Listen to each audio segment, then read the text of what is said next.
All right, everybody, we're live for another edition of the Pirates podcast to be named later. I'm Eddie Provident. With me is the man on his way to Baltimore, Maryland himself, Alex Stumpf.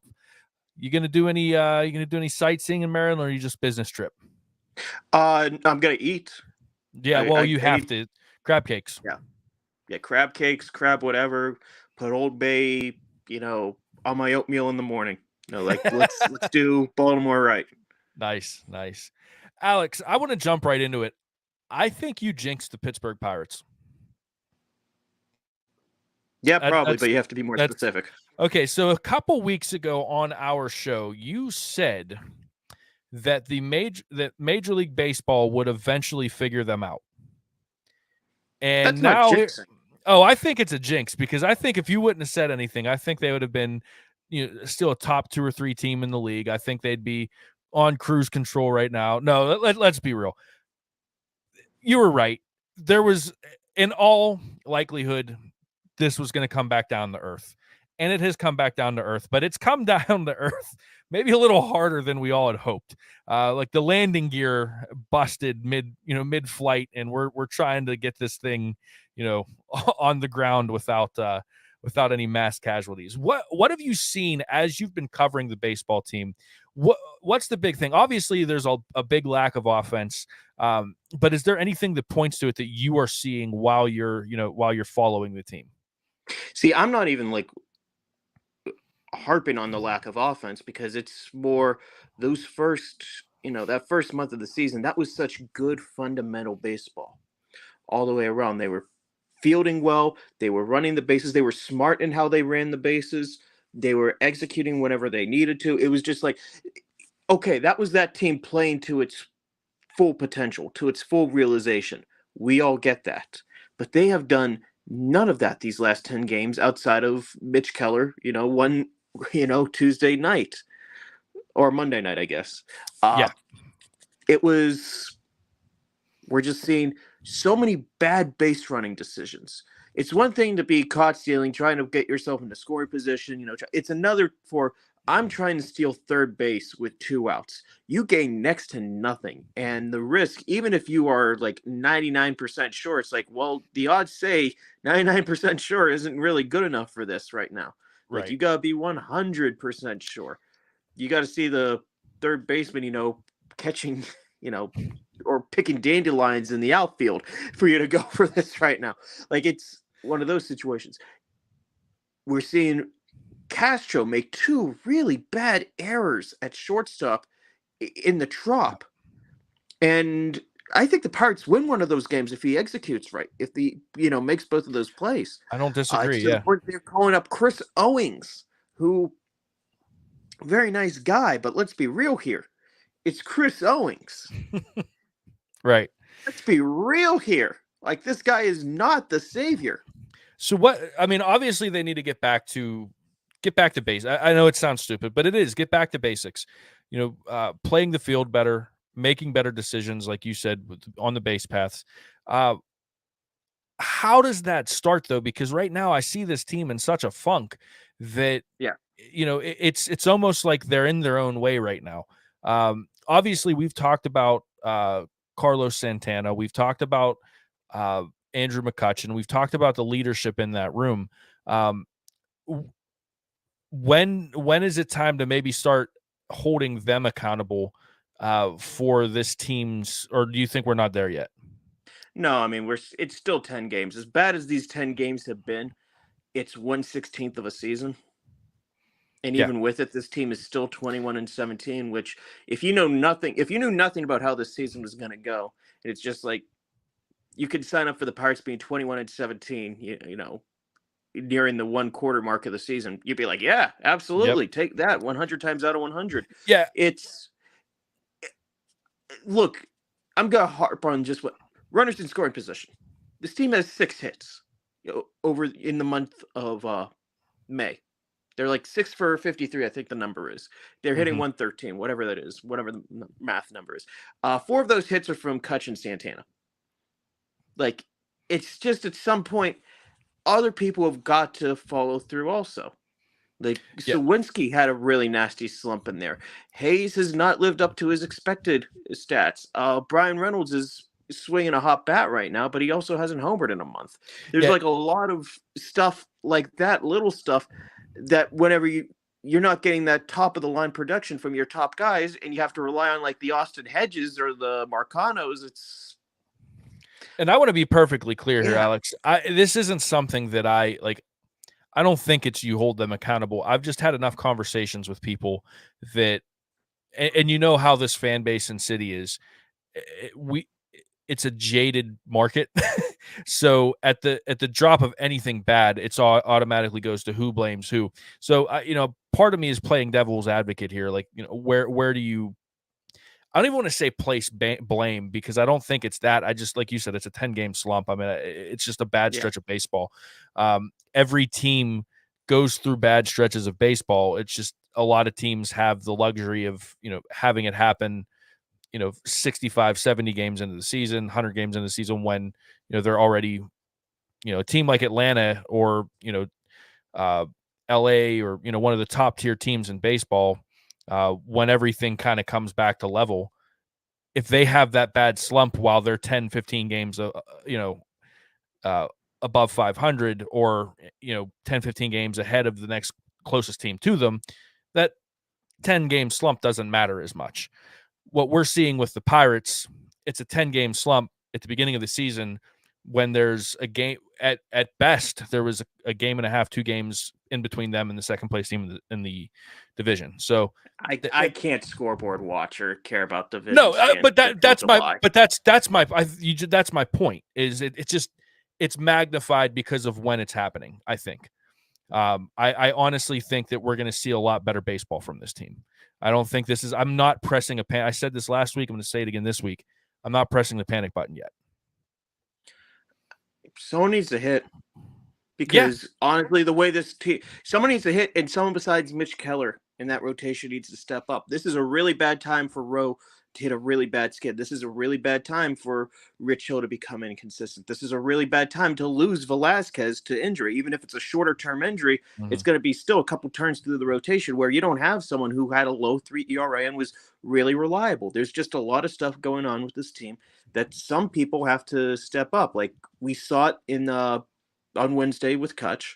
Like he didn't put the whole team on his back, but like he had a really good game.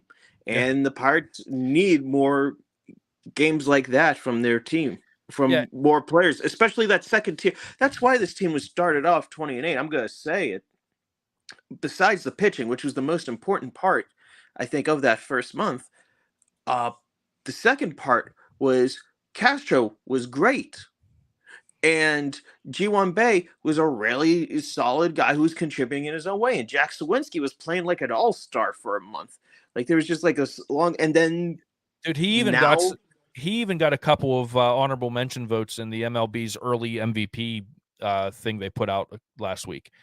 yeah, I mean, like his April was great, and he's had a couple good at bats, but like no production to show for it in May. And look, I don't want to divide this team as like your A team and your B team, but like you're always going to get something out of Brian Reynolds. You expect to get something out of Kutch, out of Carlos Santana. It's the can Jack Sawinski, this really streaky player, cut down on the streakiness, and he hasn't so far this year.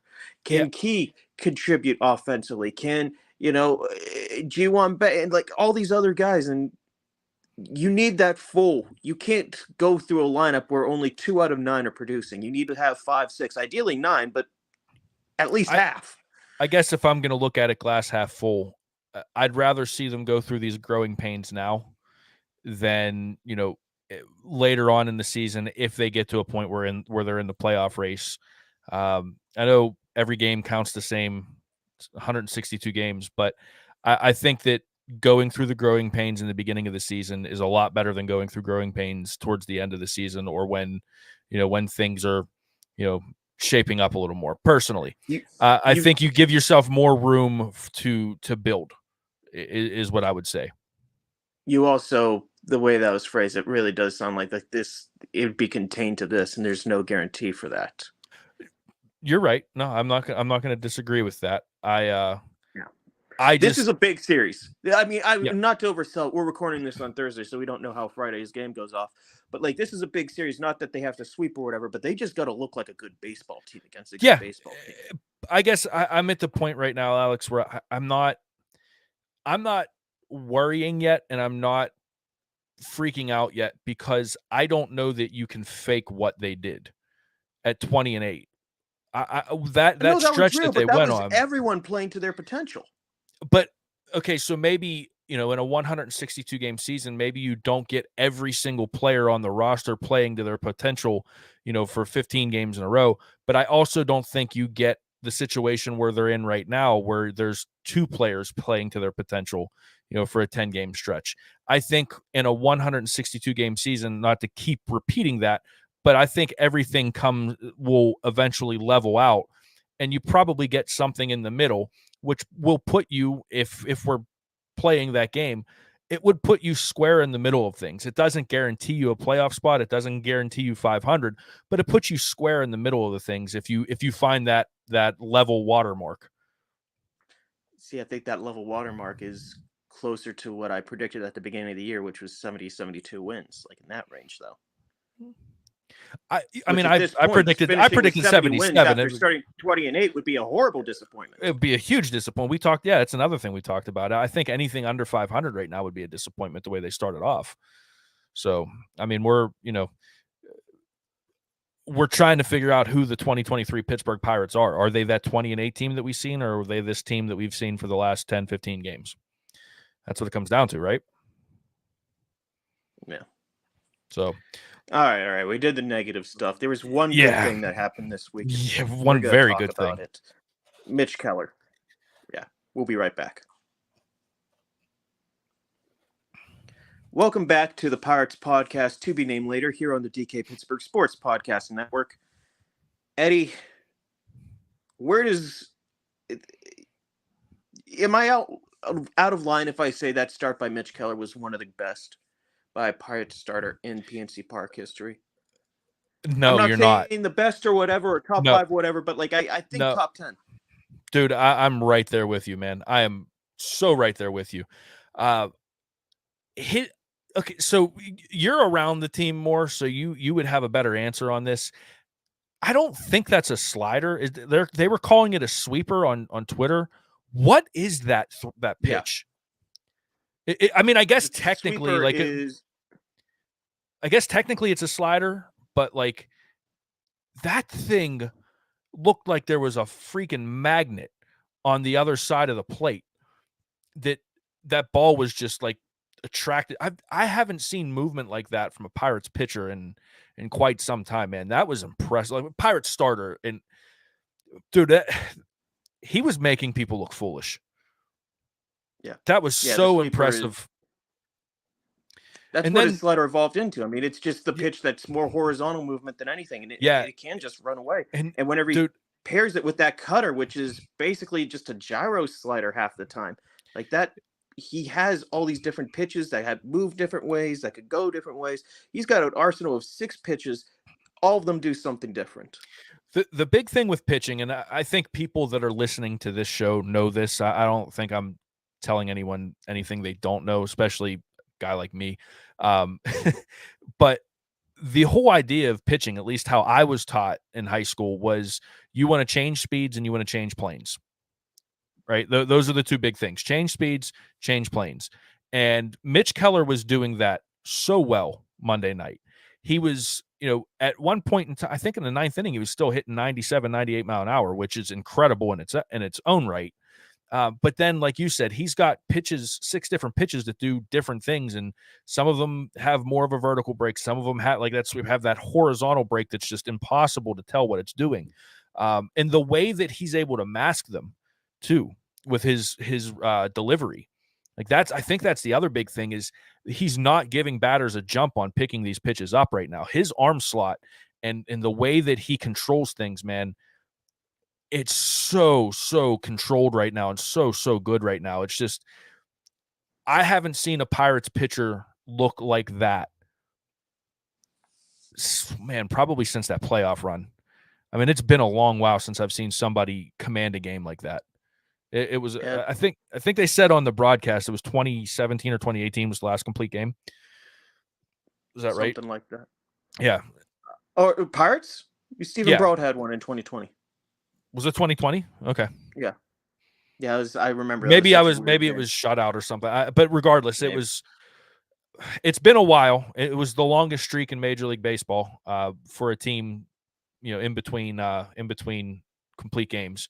And man, was it needed. We talked a couple weeks ago about who was going to step up and put put the foot down and stop the bleeding for this baseball team. At least for one night, Mitch Keller did that. Now they weren't able to capitalize on the momentum that he had brought, but boy, talk about stop putting your foot down and stopping things, man. He really did Monday night. Yeah. And one of the things, look, I've raved about stuff with him for so long. Yeah. I heard an interesting story from someone in the organization. Uh-oh, here we go. Story time with Alex Stumpf. Yeah, with Keller, about how he, going back to the sweeper, there was a prospect in spring training who wanted to add a sweeper also, and it wasn't working out. And Mitch Keller went and he just talked to the player for a little bit, like the type of thing that everyone has talked about how what Rich Hill has done. Mm-hmm. And Rich Hill, that was part of the reason why he came in, so he could be this type of guy to bring this insight. But Keller was doing that too. And I think that says a lot also about where he was compared to like a year or two ago. Like, could you imagine 2021 Mitch Keller, like whatever, he's just being rocked and he's getting optioned to Indy. Last year about this time, almost exactly, he was demoted to the bullpen against the Cubs. Like, there was just a lot of stuff like that. That here's this guy who's on the other side of it, and yeah, he's the stopper right now for this team. And he he's is such their a best likable guy starting too. pitcher. He's such a likable guy too. Yeah, I mean, and before we got on, like, you could be the stopper. Oh, geez, sorry. This is a great episode. You need a stopper. I need a stopper or something to hold my phone. Since the phone has the mic. He has the stuff to be the stopper, and he's taking on that leadership angle of it too. Like, that's really what I think this organization needs. Like, it's great to have a Rich Hill, and but he's also been here only a couple months at this point. Like, Keller's been here, he's come up through the system, he's done it all. He's literally done basically everything that you can have in a major league career. He's been at the lowest of lows. Now he's on the ascent. He's getting closer to the higher highs. Like, you need someone like that in your rotation. Yeah, I think he's everything that you just said, the whole package, right? I think he's a pitcher that you can build a staff around. He might not be your ace, when everything's said and done, although if he pitches like he did Monday night, maybe he is your ace. But even if he's not your ace, he's that glue guy. He's that guy that you want to have in the rotation, maybe in that 2 or 3 spot, to just build everybody around. He's the guy that he's the constant. He's the guy that everybody can depend on. He's the guy that people go to. And I think that, AJ Burnett was that before, even though, he came late in his career, he became that. And I love seeing it's a different personality, but it's the same glue guy in that rotation. And I love to see that from Mitch, because again, I can't get over how much of a likable guy he is, and you want to root for this guy, and now he's succeeding, and it's just a cool thing to see. Yeah. Yeah. And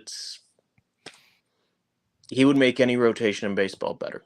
Yes, he would. And I think any I don't want to roster, get into the ace or number one talks or label, whatever, but like, he is a really good pitcher who is having a really good season for a team that really needs it. That is a perfect way to put it. Now, I'm not going to build on it then. We're going to call it right there. Before I drop my phone again. Yeah, so we're going to come back for a little more here in a little bit. I want to switch gears when we come back, Alex. I got a serious question for you. All right, man. We got one segment left, and I've got I pulled out the real questions. All right. Now, I fully understand that there are some people who can't stand when I do stuff like this. I don't care. What is your take as a Pittsburgher on the crossover between the Iron City beer and the Turner's tea. I haven't had it. I'm not brave enough to have it. I got a case in the fridge that has your name on it. Oh, great. At least a couple of the cans do. Look, man, I got a lot of flack for this. I like it. I like it a lot. But here's the thing. I think a lot of people went into this thinking that it was going to be, IC Light or Iron City and Turner's Tea doing their rendition of a twisted tea, right? No. It is literally it is Turner's Tea iced tea flavored Iron City. It is just it's almost like they did a half and half, but with Iron City instead of lemonade. I like it. I'm good with it. That sounds horrible. I understand. Look, I get it. I caught a lot of flack already on Twitter. I know people are gonna tell me to stick to baseball, and people are gonna tell me all this and that whenever they hear this episode. I don't care. Randy Wagner says he's excited. Wait, listen. He said he's excited about Pirates baseball. You know why else you should be excited about Pirates baseball? I'm bringing it all together right here, Alex. They have it at the ballpark. You could try it while you're at the ballpark. I know you're working, so technically that's kind of frowned upon. But while you're at PNC Park, you could try this stuff, man. And listen, it's good. I like it. I'm a big guy. I like my beers. All good stuff. Getting a couple comments here at the end of the feed because these are live on YouTube. Also, we need a question here to wrap it all up.